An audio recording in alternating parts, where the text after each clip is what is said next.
Oke. Udah Pak, udah mulai. Selamat siang Pak. Selamat siang. Izin Pak, di sini saya akan mewawancarai Bapak terkait tugas dari Kementerian dalam CCP, di mana di sana ada tugas untuk mewawancarai 2 sampai 3 kepala sekolah dalam hal pengambilan keputusan yang berbasis kewajiban yang dilakukan.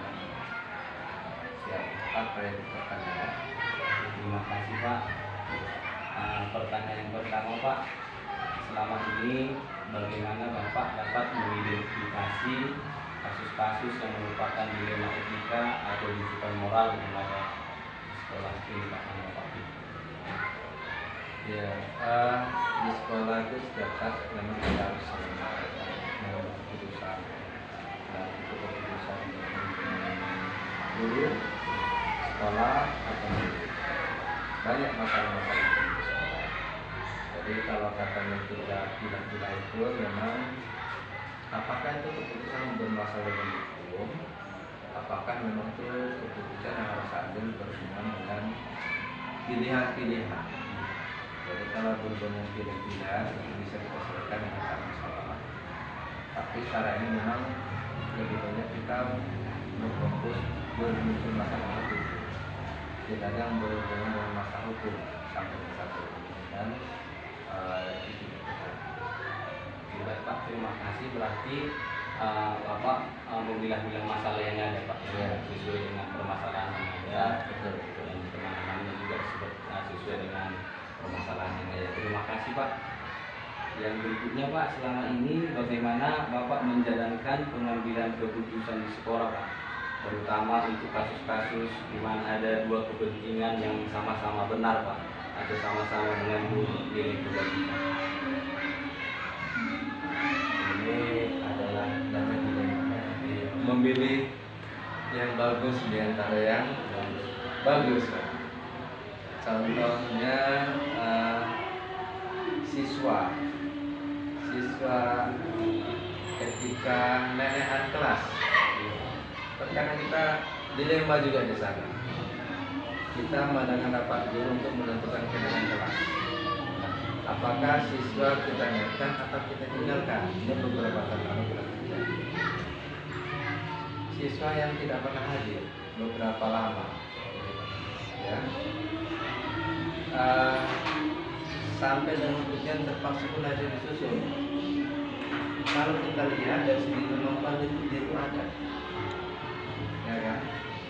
Tapi di sisi lain ada poin yang menghambatnya untuk kelas. Jadi ini harus kita rapatkan dengan rapat guru. Ya. Apakah anaknya kita naikkan atau tidak? Masalahnya terkadang kalaupun anak kita tinggalkan,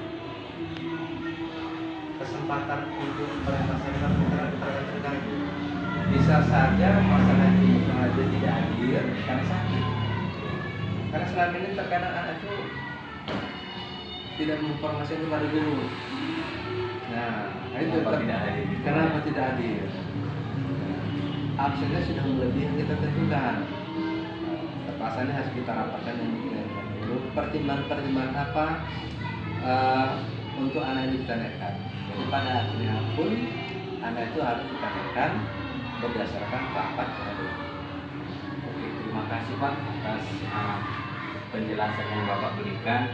Berarti di sana terdapat dilema Pak ya. Dilema. Kalau tidak kita naikkan kelas bagaimana? Sedangkan dinaikkan dia ada beberapa yang poinnya bermasalah gitu. Oke, baik Pak, terima kasih Pak.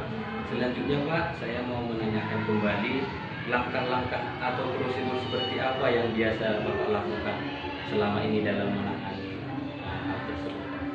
Ya, biasanya sebelum rapat dengan guru disampaikan, itu guru wali kelas bertemu dengan saya menyampaikan permasalahan yang terjadi.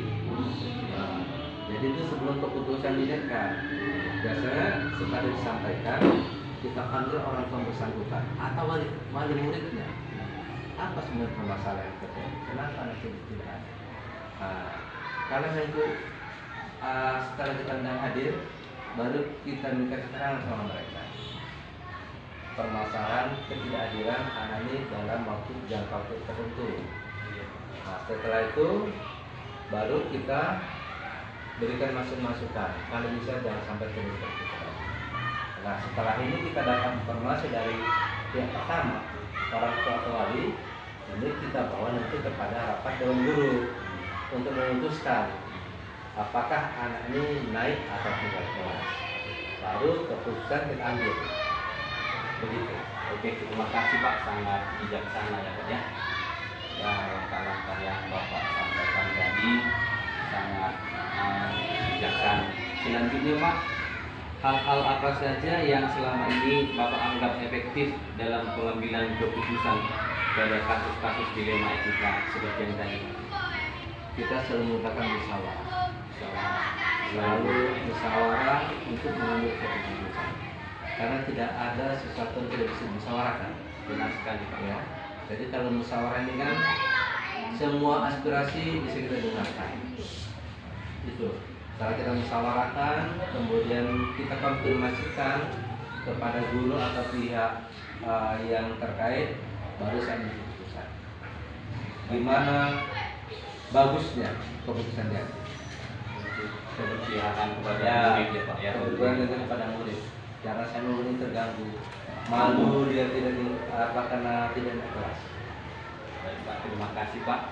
Berikutnya juga saya mau menanyakan ini Pak, hal-hal apa saja yang selama ini merupakan tantangan dalam pengambilan keputusan pada kasus-kasus dilema etika yang pernah Bapak alami? Tantangannya terkadang mengundang orang tua ini, Mengundang orang tua ya Pak ya. atau wali murid. Ini terkadang yang kita maksud ketika diundang jarang datang. Apakah memang dia itu sibuk? Akan memang dia tidak berada di tempat? Karena menggunakan wali murid kita di sini kan pekerjaan orang tua serabutan. Ya, jadi pergi pagi pulang sore. Nah, jadi kita maklumi seperti itu. Terima kasih Pak. Berarti ada tantangannya Pak. Ya, di sana tantangannya. Yang berikutnya Pak, apakah Bapak memiliki sebuah jadwal tertentu dalam sesuatu penyelesaian kasus dilema etika? Apakah Bapak langsung menyelesaikan di tempat pada saat itu juga atau memiliki sebuah jadwal untuk menyelesaikannya Pak? Bentuk atau prosedur seperti apa yang Bapak jalankan Pak selama? Ya, itu kita lihat skala progres permasalahan. Bantu masalah ya. Ada masalahnya. Kalau memang masalahnya yang ringan, biasa-biasa ya kita selesaikan aja di situ. Ya kan? Kalau memang dia masalahnya harus melibatkan pihak lain, maka kita cari informasi kepada pihak-pihak yang bersangkutan. Kita cari, kita konfirmasi apa permasalahannya. Kemudian setelah pihak-pihak kita dapat informasi, baru kita ambil keputusan. Jadi kita nggak mau mendengar informasi ke salah satu pihak, tapi semua pihak kita dengar. Tapi kalau itu masalah ringan, ya udah kita apakan aja. Karena kan ini masih masuk dunia tidak ya. Oke baik Pak, terima kasih Pak. Berarti tergantung permasalahan yang ada Pak ya. Ada yang bisa diselesaikan pada saat itu juga, ada juga yang harus mengumpulkan pihak yang Kita konfirmasi kepada pihak. Terima kasih Pak, sangat luar biasa Pak. Yang berikutnya Pak, adakah seseorang atau faktor-faktor yang selama ini mempermudah atau membantu Bapak dalam pengambilan keputusan dalam kasus dilema etika Pak? Ya, tentunya kita ada namanya dewan guru. Dewan guru kita mengutamakan permasalahan yang terjadi di sekolah dan permasalahan kita bersama. Jadi kalau memang permasalahan harus kita hadapi bersama, kita rapatkan dulu kepada rapat dewan guru supaya mendapatkan solusi. Karena kalau dewan guru ini kan bisa jadi masukan-masukan itu banyak, tidak hanya pendapat saya sendiri. Jadi seperti itu. Kita lempar kepada rapat dewan guru. Oke Pak, terima kasih Pak. Berarti Bapak menerima masukan juga ya Pak ya dari Dewan Guru ya, untuk mengambil keputusan tersebut ya Pak ya. Terima kasih Pak. Ini yang berikutnya Pak dan yang terakhir mungkin dari wawancara kita hari ini Pak. dari semua hal yang telah disampaikan, pembelajaran apa yang dapat Bapak petik Pak dari pengalaman Bapak selama ini dalam mengambil keputusan dilema etika tadi Pak? Setiap permasalahan yang muncul harus kita selesaikan. Terkadang dari permasalahan yang muncul itu ada pembelajaran dari kita. Jadi tidak selamanya masalah itu hanya untuk merugikan kita, tidak. Ada sesuatu itu kadang pelajaran yang bisa kita petik. Walaupun itu tidak terjadi pada kita, tapi bisa kita ambil pelajarannya. Saya rasa gitu. Oke, terima kasih Pak, sangat luar biasa Pak. Inti dari wawancara kita hari ini sangat bermanfaat. Saya juga bisa mengambil hikmah dari pembicaraan ini bahwasanya semuanya bisa dilakukan asal sesuai dengan aturan dan musyawarah yang dilakukan ya. Dan semuanya itu juga dilakukan untuk keberpihakan kepada Indonesia dan masa depan. Terima kasih Pak atas waktunya Pak. Terima kasih. Semoga sukses. Oke.